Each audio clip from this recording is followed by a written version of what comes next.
My name is Roshanak Keighobadi, and I have with me today Iranian typeface designer and printing historian Sahar Afshar. Sahar's interest in typography during her years as a student at Tehran University led her to the University of Reading in England, where she received her MA in research in typography and graphic communication. Sahar's PhD degree is from Birmingham City University, where she conducted her doctoral research on type and printing history. Between 2019 and 2023, Sahar worked as a font developer at Dalton Mag, taking various roles in projects for companies like Airbnb, BBC, Google, DHL, Jacobs, and Sky. She also did engineering and design for a number of typefaces in Dalton Mag library, most notably Objective Arabic and Active Grotesque Arabic. She's currently a freelancer and works with several foundries, including Monotype, Morisawa, Miles Newland Foundry, and Type Together, where her font, Atlas Arabic and Portal Arabic, were published as companions to the existing Latin designs. Sahar has spoken at a number of international conferences and seminars, won international awards for her designs, and also judged a number of typeface design competitions, including the TDC Typeface Design Competition, ADC Young Guns, and the Updike Award for Student Type Design. Sahar is the lead instructor for Typeface Online and mentor at Alphabets. She has held various workshops on type design and development and provided feedback to students on their work at universities like Cal, Reading, and Central St. Martin's. Sahar works and lives in London. Hi, Sahar. So nice to have you here. Hi, Roshanak. Thank you so much for having me. It's really lovely to see you. Great. So let me just start by asking you about your journey as a type designer. When and why did you decide to become a type designer? You kind of hinted at it with going through my background. So I started, as a lot of type designers, I think, do, studying graphic, we call it graphic communication, a Bachelor of Arts degree at the University of Tehran, at what is delightfully called the Paradise of Fine Arts. And when I was doing this, one of the issues that I kept coming across in the projects that I was trying to do was the lack of variety in fonts that I was trying to use for my projects. So again and again, I would find myself like trying to go at it myself. And this is back in between 2008 and 2012 is when I did my undergrad. There weren't a lot of resources, both in terms of educators at the university and also literature that I could reference or look to. So I think it was something that once I started doing, I really got interested. And the one teacher who helped me a lot with this at the onset was Sahar Afshar, who was a very well-known, prominent calligrapher, but he was also teaching us the type course. And he was, he said, "Oh, you're good at this. You should do this for your final student project." So, who doesn't like being told they're good at something? I believed him.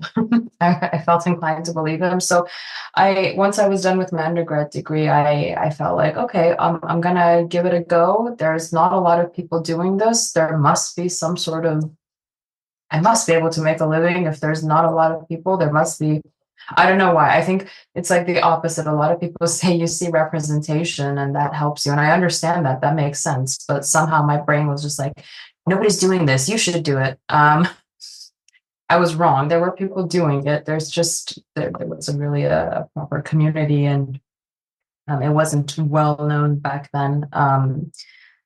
Careers in this, at least.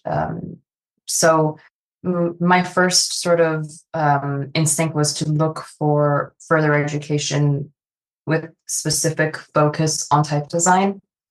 And I applied to multiple programs. I applied to the master's in KBK and the one at Reading, and I didn't get into any of them. And I was like, okay, so what do I do now? And I applied for the research in typography at Reading, and I got into that one. And I was like, okay, this is good because I also felt the lack of resources. So I'm just going to go there and I'm going to take as many classes as I can. And that's what I did. I did my own coursework and I went to the tech design students' classes as much as I could, as much as like basically I went to all of them. I would even go and sit in and listen to the rest of like to the class, to the type design course sort of cohorts, get feedback on their work. And I would also go to these seminars with the book design students to the Museum of English Rural Life that's in Reading. And it was an excellent class that I did with them because we got to see so many books by printers and type founders and people like Aldous Manutius. So I was holding original Manutius books, and that was a great experience. And after I graduated, I just, I tried to go to as many conferences as I could because I was like, okay, now I have a really expensive degree. I have to make it worth it. So I just kept pushing. I said yes to everything. I went to every conference, tried to make every connection. I started as freelance. I then, in 2019, I guess there was an opening for a position at Delta Mog for someone who could do Arabic and Arabic and Persian. Yeah, that was a very sort of steep learning curve in terms of the entire process of making a typeface and then developing a font, and now I'm back into the freelance world again. So a lot of ups and downs there. Wonderful. So, Sahar, what was a key turning point in your career that made you who you are today? One major thing that comes to mind is, so I also did a PhD, as you mentioned. And at the beginning of my PhD, I had a team of 3 supervisors.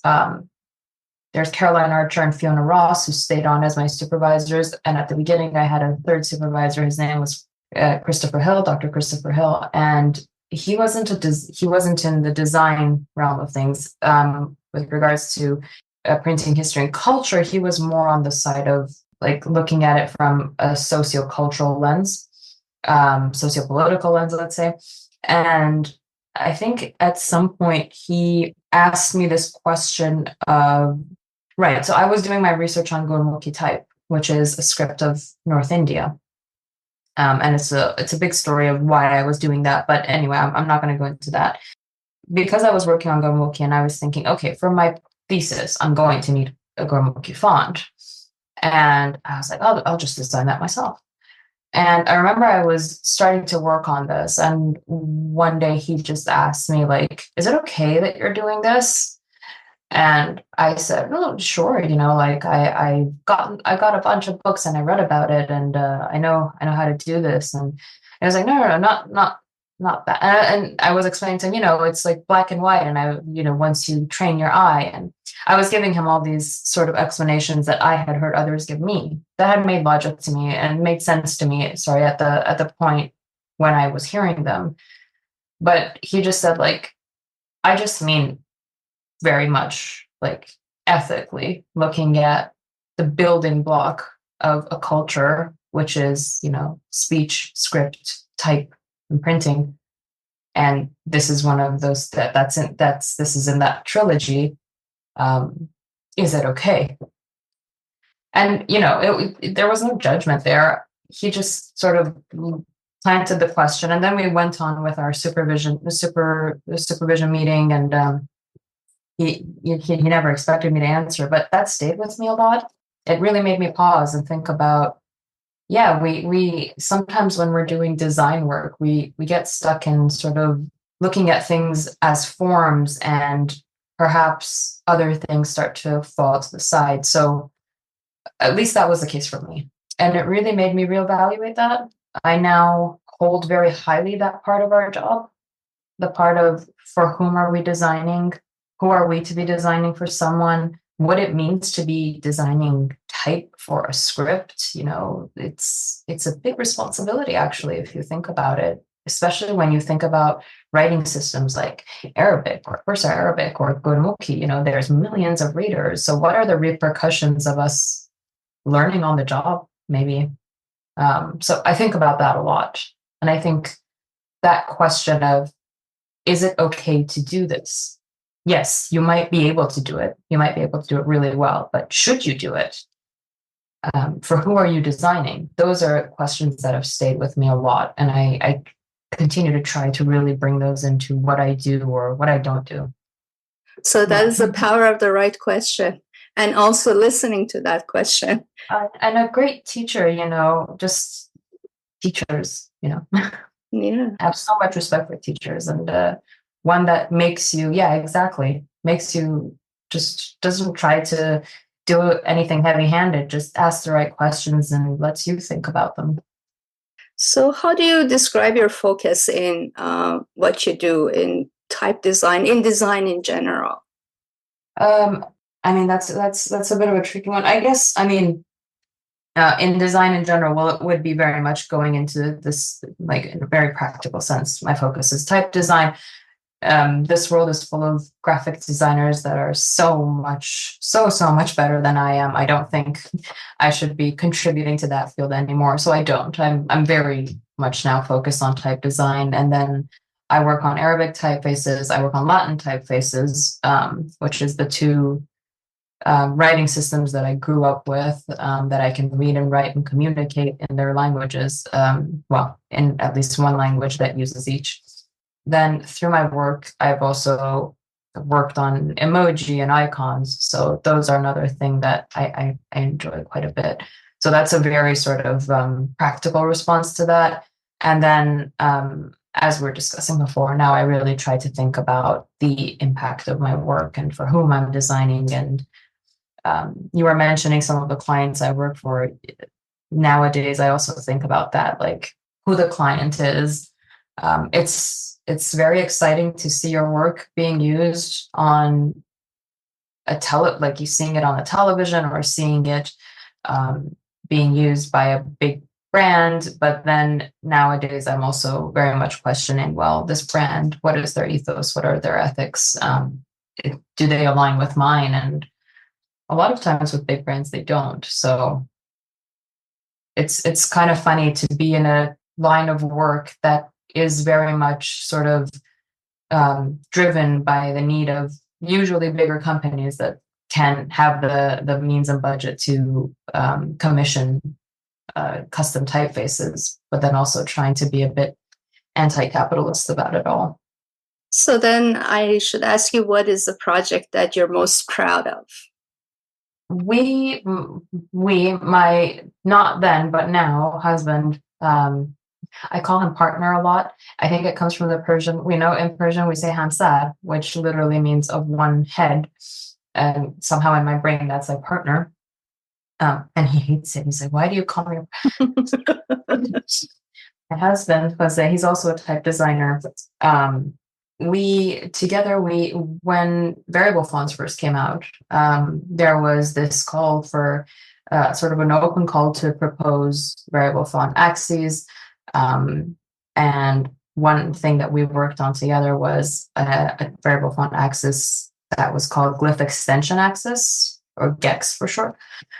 And the intention for that was, for me, you know how you see these beautiful Arabic typefaces, but then when you go in and try to justify, or when you try to add what we call the keshide, the extension, it becomes this flat line that's just so unorganic, that looks so out of place, that looks so mechanical.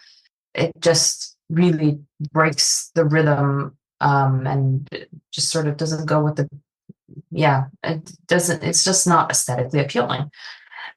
So from there, I started thinking about, with variable fonts, we can have actually really nice organic extensions. And we worked together. Jose's, apart from also being a type designer, he's very good with the technical side of things. So together we wrote a proposal for this, and we worked on a few examples of typefaces that would work with this new variable font axis. And we wrote the proposal, we submitted it, and unfortunately, then it's out of our hands and we can't do anything about it. But I was, I guess, proud. I mean, I like the idea that there could be a type technology where at the beginning we started thinking about, not just the needs of the Latin script, but how can this actually work to, as opposed to every other printing technology beforehand, maybe resolve some issues that exist in writing systems like Arabic. So I was really excited about that. It hasn't really gone anywhere, but the fact remains that it was, I think of it as a good idea. I think of it as something that could have been resolving an issue in Arabic, but also lending something aesthetically to every other writing system. I think that one. There's a 1 hour talk that we did at Typo Labs that's on YouTube. If anyone is interested in learning more about that. So is that also the project that you most enjoyed, or you have another project that you, every time you think about it, you put a smile on your face? Yeah, I mean, it was enjoyable to try and figure out a different way of designing. And now because it was so exciting to do that for me, it allowed all these organic connections. So now I've worked on a whole other typeface, work in progress. Hopefully it'll be out soonish this year, hopefully. But I use the same approach. Now I can't implement the gex axis because it wasn't registered.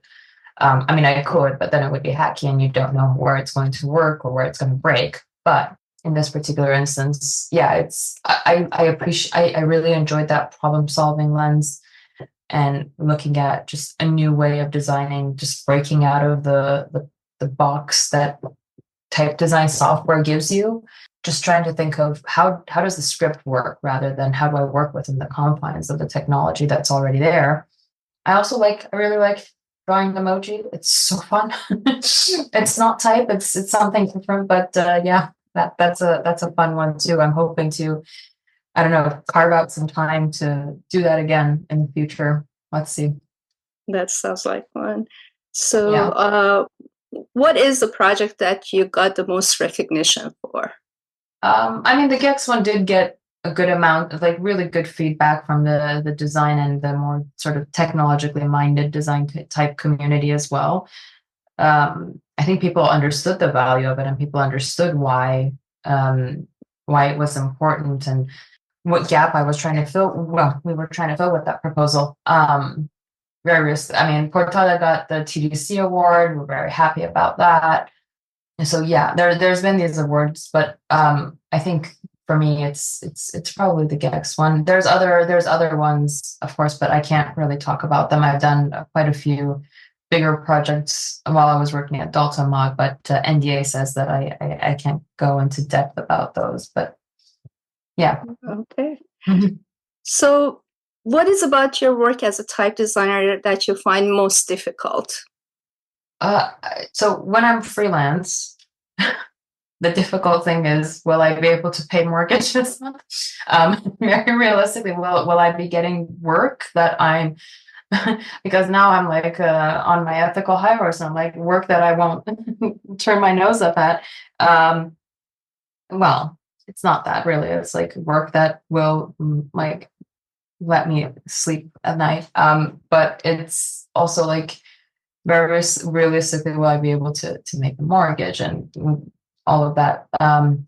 So with freelance, I think it's the one thing that I find so difficult when you're a freelancer is quoting for type, because everybody does it so differently. There's no transparency with these things. You have no idea. Sometimes you have to quote by hour. Sometimes you have to quote by project. Sometimes, it's depending on the specifics of each project, it can be so different. And sometimes the people who've asked for a quote, they just disappear. You never know if you've gone too high, too low. I've had so many different approaches to this. So probably quoting when you're freelance. When you have a full-time type design job, the difficult thing is you don't get to pick and choose. You have to kind of do what you're told to do.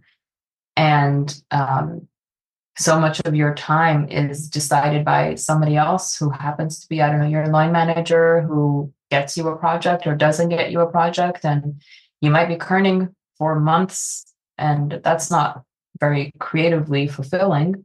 So it's tough. Then you are getting the steady paycheck and you're not worried financially, but creatively you might not be fulfilled, and that's its own sort of, it drains you in a very different way, I guess. So, Sahar, why do you feel that what you do is important? Um, I'm sure there are more important pursuits in this world. I'm not saving any lives. I'm not. Um, we live in a complicated world with very complex issues, and I'm not. I don't think I'm there saving any lives or anything like that. But I will say there is something to what I was saying before with this professor of mine who was saying, like, this trilogy of speech and then script and then print, these are like building blocks of culture and communication.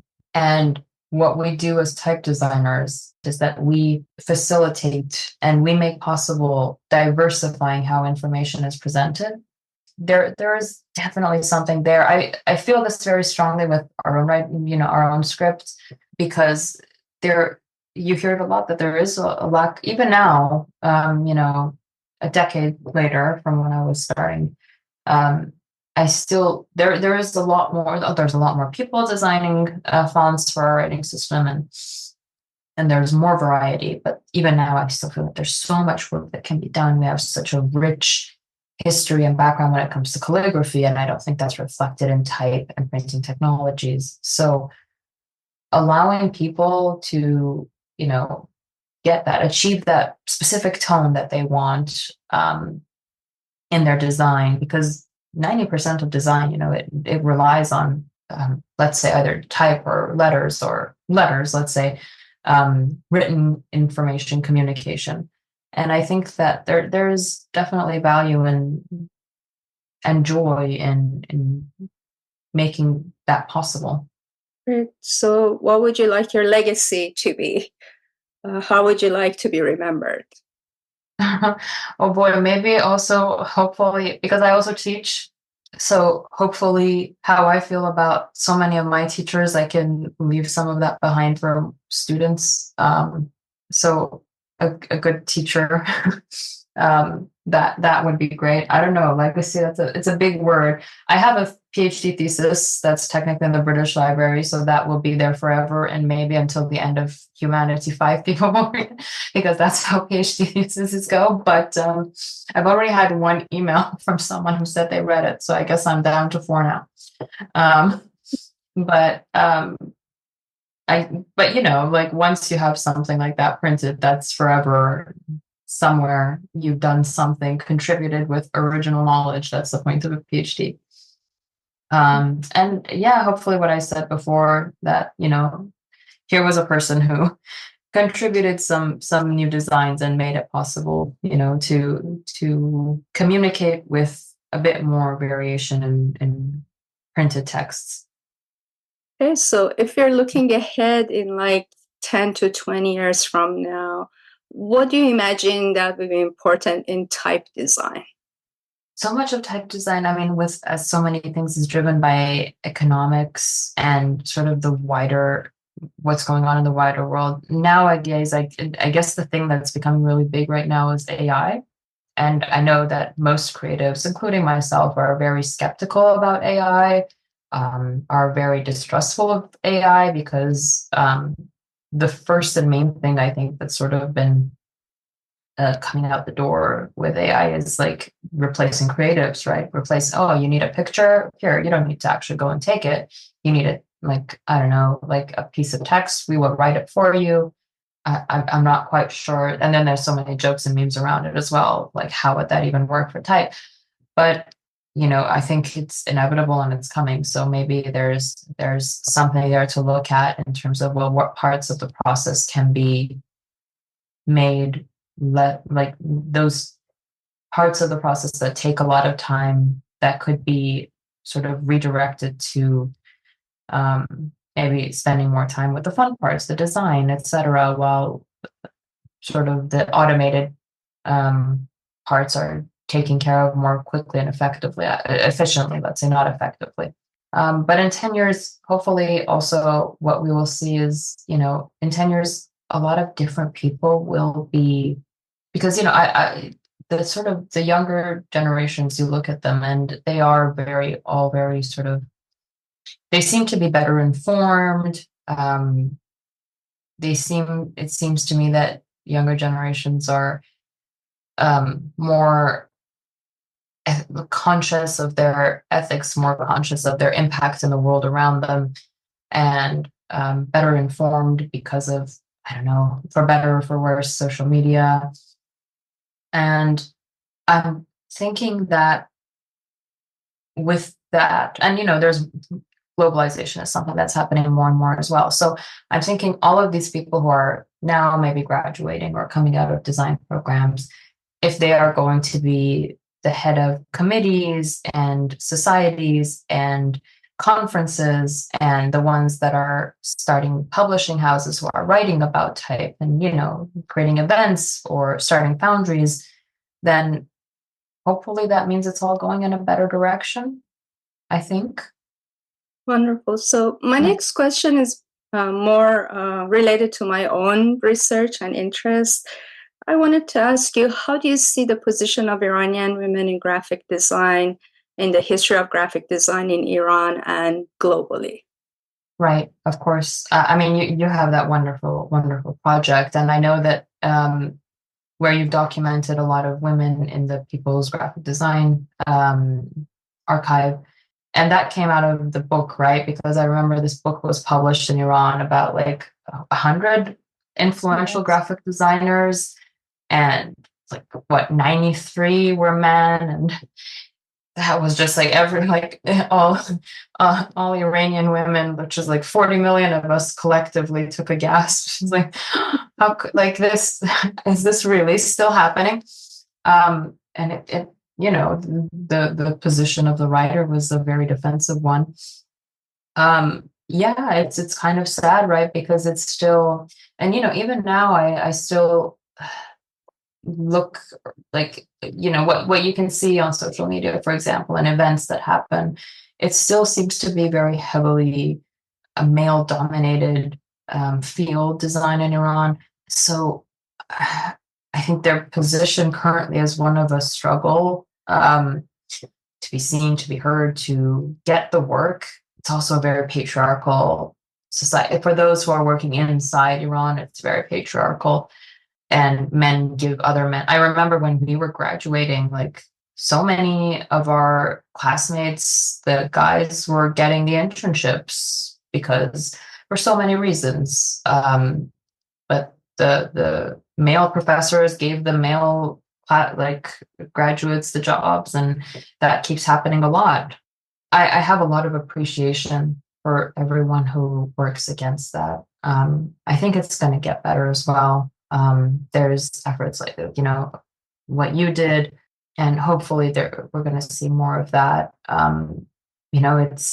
It's also some like histories that aren't written when things aren't documented. I think we should probably try to do a bit more of that. All of us, those of us who have the possibility, like have the capacity, let's say, or the resources to do that. I remember I was talking, for example, to Sima Mushtaghi after this book was published, and like how could she was at a time when nowhere in the world where, like, that's not true, but let's say like a handful of women were designing type. She was doing it as well, and doing it to a very high standard. So she was designing, for example, the typeface that is now very well known, very widely used in Iran, which is Yekon. She designed that.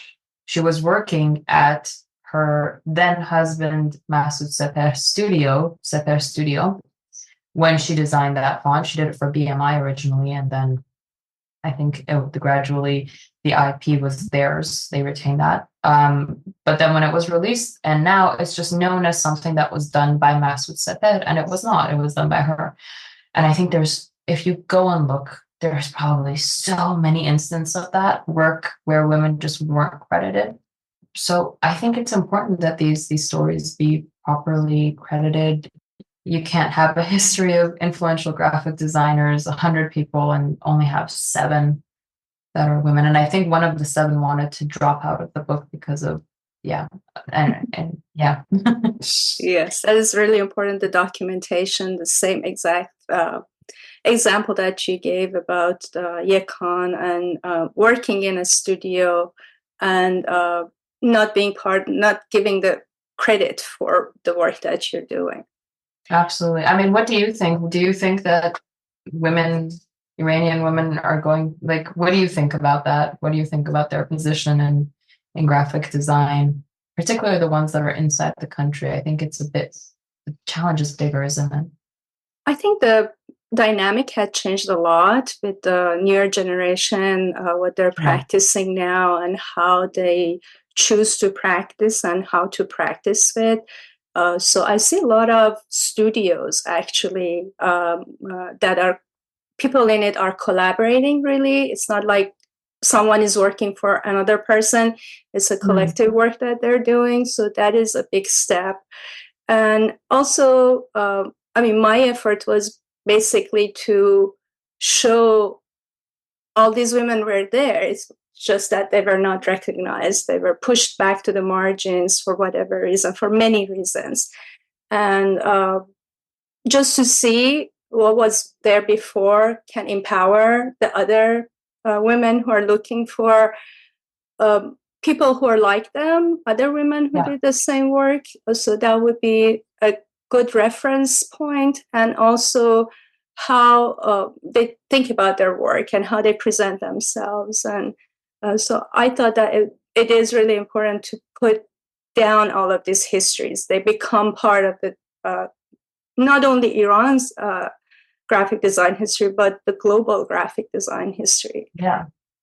Yeah. So. Yeah, absolutely. Yeah, and that's to the point where I was saying earlier, representation matters.